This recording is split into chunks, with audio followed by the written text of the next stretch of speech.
प्रतिभा जिंदाबाद जिंदाबाद प्रतिभा जिंदाबाद जिंदाबाद प्रतिभा जिंदाबाद जिंदाबाद।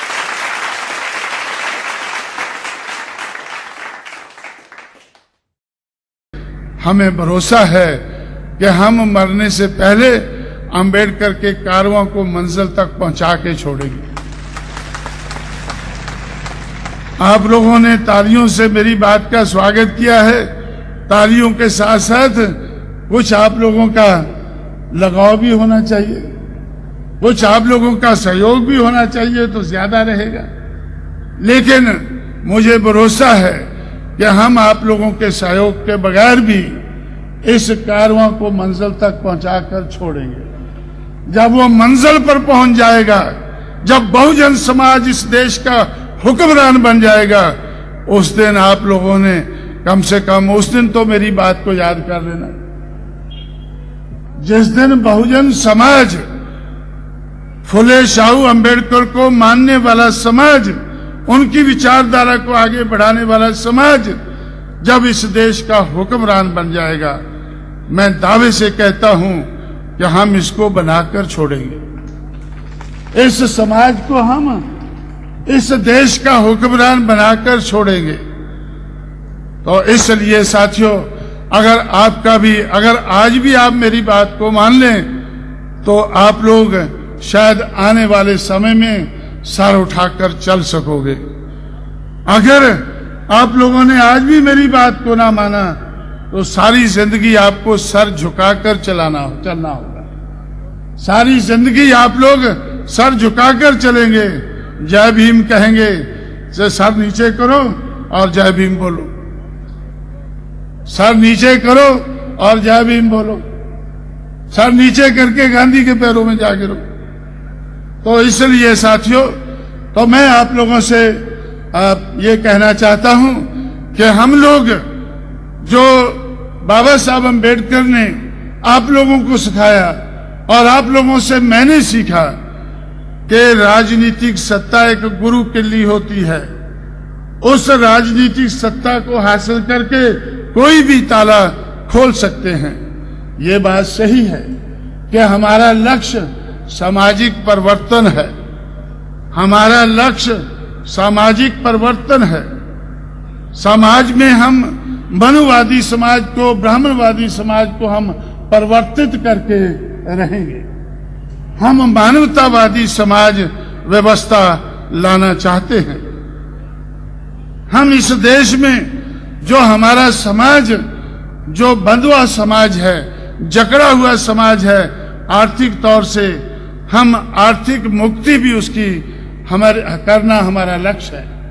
अगर हमने अपने समाज को, बहुजन समाज को, अगर हमने मानवतावादी समाज व्यवस्था देनी है, अगर हमें उनकी आर्थिक तौर पर बेड़ियां तोड़नी है, उनको मुक्ति देनी है, तो फिर गुरु किल्ली का हाथ में होना जरूरी है।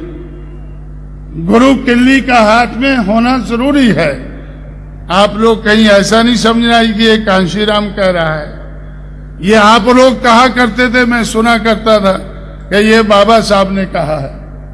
बाबा साहब की बात आप भूल गए। मैं अपनी जिम्मेवारी समझता हूं आपको बार बार याद कराना। जब तक आप मुझे बुलाना नहीं छोड़ते, तब तक जब भी बुलाओगे तो मैं ये बातें कहता रहूंगा भाई। और मैं क्या कहूं आपसे, और मैं आपसे क्या कह सकता हूं। आप लोग सोचते होंगे कांशीराम जब भी आता है तो ये इस तरह की बातें करता है। भाई अगर इस तरह की बातें मुझसे नहीं करानी है तो आप लोग गांधी को छोड़ो और फिर से अंबेडकर को मानकर, फुले को मानकर, शाहू को मानकर, उनकी विचारधारा को मानकर आप अपने पैरों पर खड़े होने की कोशिश करें। आप दूसरी पार्टियों को पिछलग्गू छोड़कर, दूसरी पार्टियों के आप लोग पिछलग्गू हैं, दूसरी पार्टियों के पीछे खड़े होते हैं। मैंने उत्तर भारत में जहां जहां भी मैंने पार्टी बनाई है और पार्टी को मजबूत बनाया है, आप लोग कहते थे कि भाई ऐसा तो नहीं हो सकता, हम एमएलए एमपी नहीं जीत सकते। एमएलए एमपी जिताए हैं एक राज्य में नहीं, मध्य प्रदेश में, उत्तर प्रदेश में, मध्य प्रदेश आपसे लगा हुआ है, मध्य प्रदेश, उत्तर प्रदेश, पंजाब और जम्मू कश्मीर, 4 राज्यों में एमएलए एमपी जिताकर आज बहुजन समाज पार्टी को हमने नेशनल लेवल की पार्टी का स्टेटस हासिल किया है। आज बहुजन समाज पार्टी कांग्रेस के स्टेटस की पार्टी है। फर्क सिर्फ इतना है कि कांग्रेस नीचे को जा रही है और बीएसपी ऊपर को जा रही है। सिर्फ दिशा का फर्क है, सिर्फ दिशा का फर्क है, लेकिन स्टेटस आज दोनों का एक ही है। इसी तरह से जो आज भारतीय जनता पार्टी, जो महाराष्ट्र की, उत्तर प्रदेश की, कुछ और प्रदेशों की रूलिंग पार्टी है, जिस तरह से वो नेशनल पार्टी है, इसी तरह से बहुजन समाज पार्टी भी आज नेशनल पार्टी है। और कुछ लोग मुझसे पूछा करते थे कि कांशीराम आपने पहले बाम से बनाया, फिर DS4 बनाया, अब बीएसपी बनाया है, और बीएसपी का आप नारा लगाते हैं कि बीएसपी की क्या पहचान, नीला झंडा हाथी निशान। वो मुझसे पूछते थे इसका क्या कारण है, ये नीला झंडा आपने क्यों अपनाया है, ये हाथी निशान क्यों अपनाया है। मैं तो सीधा साधा आदमी हूं, मैं उनसे कह देता था कि मुझे कुछ जानकारी नहीं, मुझे कुछ पता नहीं इसके बारे में। मैं तो अंबेडकर की विचारधारा को लेकर आगे चल रहा हूं, और उसने, अंबेडकर ने नीला झंडा और हाथी निशान अपनाया था, और मुझे कभी उनसे मिलने का मौका नहीं मिला है। मैं पूछ नहीं पाया हूं, जिससे पूछा हूं वो मुझे बता नहीं पाया है कि नीला झंडा हाथी निशान क्यों है। नीला झंडा हाथी निशान अगर पूछना है तो अंबेडकर से पूछना होगा। मैंने इसके ऊपर अपना दिमाग नहीं लड़ाया है। मैं ये सोचता हूं कि जिन बातों पर फुले ने दिमाग लड़ाया है, जिन बातों पर शाहू महाराज ने ध्यान लगाया है, पेरियार ने लगाया है, अंबेडकर ने लगाया है, तो मुझे दिमाग लड़ाने की जरूरत नहीं है, सीधे सीधे अपना लेना है। अगर पेरियार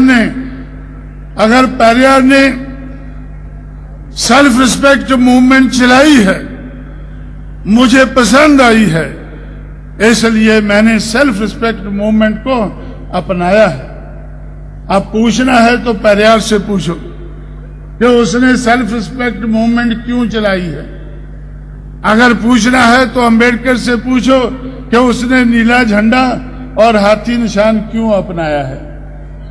और मैं तो दिमाग नहीं लड़ाना चाहता हूं, मेरा दिमाग तो आगे चलना चाहिए, पीछे को चलने की जरूरत नहीं है। जो काम हमारे बुजुर्गों ने कर दिया है हमारे लिए, तो उसके ऊपर हमें अपनी दिमागी या फिजिकल ताकत नहीं लगानी है। इसलिए साथियों, मैंने उत्तर प्रदेश में, दूसरे प्रदेशों में, नॉर्थ इंडिया में ये नारा लगवाना लोगों से शुरू किया कि बीएसपी की क्या पहचान, नीला झंडा हाथी निशान। लेकिन पिछले 2 साल से मैंने उनको कहा कि भाई बंद करो, ये नारा मत लगाओ। मैंने क्यों बंद कराया? क्योंकि हाथी निशान कोर्ट में चला गया, डिस्प्यूट में चला गया। क्योंकि बीएसपी से पहले हाथी निशान सिक्किम संग्राम परिषद को मिला था, बीएसपी से पहले हाथी निशान एजीपी को मिला था, बीएसपी से पहले ये निशान पांडिचेरी में एक पार्टी को मिला था। तो इसलिए मैंने अपने लोगों से कहा कि भाई पता नहीं, इलेक्शन कमिश्नर ने हमें कहा है कि आपकी पार्टी नेशनल पार्टी बन गई है, आप अपना निशान दें हमें ताकि हम इसको अनाउंस करें। बहुजन समाज पार्टी मई 1996 में नेशनल पार्टी बनी। 1996 में Bahujan Samaj party national party बनी उस चुनाव के आधार पर। लेकिन मैंने उनसे कहा कि वे मुझे तो हाथी चाहिए। वो कहने लगे कि हाथी के लिए तो दूसरे भी हैं अभी। तो आज जब मैं आप लोगों के बीच में आया हूं, आज ये फैसला कराने के बाद आया हूं। इलेक्शन कमिश्नर ने फैसला कर दिया है कि सिक्किम में, पांडिचेरी में, आसाम में ये निशान उधर की लोकल पार्टी का होगा। उसके अलावा पूरे देश में ये बहुजन समाज पार्टी का होगा। इसलिए आज मैं अपने लोगों से फिर से कहता हूं कि जो मैंने आपको 1984-85 में कहा था वो नारा रिवाइव करो, फिर से वो नारा लगाओ। आप लोगों को भी मैं कहना चाहूंगा, आप भी ये नारा लगाएं कि बीएसपी की क्या पहचान, नीला झंडा, हाथी निशान। अगर आप लोगों को पूछना है क्यों, तो भाई बाबा साहब की किताबें पढ़ो, आप तो पढ़े लिखे लोग हैं।